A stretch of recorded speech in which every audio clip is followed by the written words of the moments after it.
अस्सलामुअलैकुम दोस्तों, की हाल चाल है? ठीक ठाक। ये इस्लामाबाद का वो रस्ता है जो इतों जाता भारा को वाली साइड से और बिल्कुल रोड के नज़दीक है। और रोड के नज़दीक होने के बावजूद इतने तुम देख सकते हो कि जो बांदर वगैरह है ने बाहर फिर रहे हैं सड़क के उत्ते। एक देखो एक बांदर जो पानी पी रहा है उत्थे और नाल होर ढेर सारे बांदर भी खलोते हैं और लोग जोड़े ने वो गड्डियां दे उत्ते उतर के तो उन्होंने देख रहे हैं और नाल कई फैमिलीज़ जड़ियां ने खास तौर पर देखो एक नस के आ गया तो बहुत करीब करीब ने तो ज़्यादा दूर ना जाए। मोबाइल लै ली रफीक डर गया जे और मोबाइल मैंने वापस दे दे। तो पहले मैं तेन ये कह रहा सी कि इन्ना नज़दीक उसे जाने की जरूरत ही कोई नहीं सी और ये मोबाइल फिर खो के लैके टुर भी जाते हैं।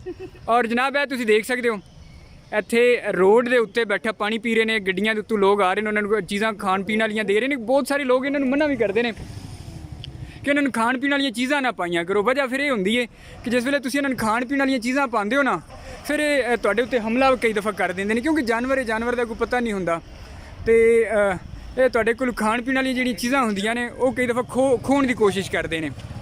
तो बाकी ये है कि देखो हुण गड्डी दे उत्ते चढ़ गया ये तो इन्हों को कोशिश करनी चाहिए, फासला थोड़ा जहा बना के रखना चाहिए, ज़्यादा करीब नहीं जाना चाहिए। जितना ज़्यादा करीब जाओगे उतना ज़्यादा फिर इन्हों के हमला करने का खदशा होंदा है कि हमला उत्ते करता है। तो देखो इत्थे बहुत सारे है ने क्योंकि हुण इंसानां दे नाल मानूस हो चुके ने।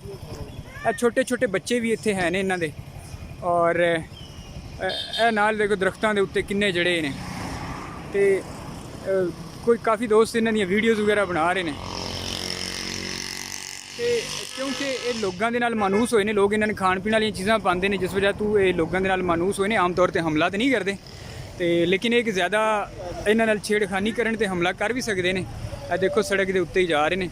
तो लेकिन ये गौरमेंट नूं चाहिए कि इस हवाले नाल कोई इस तरह की कोई चीज़ कोई सिस्टम बनाया जाए कि ये लोगों क्योंकि छोटे बच्चे कई दफ़ा होंदे ने बच्चों के उत्ते हमला जेडे कर देंदे ने ना वो कम गल माड़ी है कि बच्चे कई दफ़ा इन्हों को खाण पीण वाली चीज़ां पाउंदे ने और ये फिर हमला कर देंगे उन्होंने उत्ते कई दफ़ा खो लेंदे ने चीज़ां उन्होंने कोलों।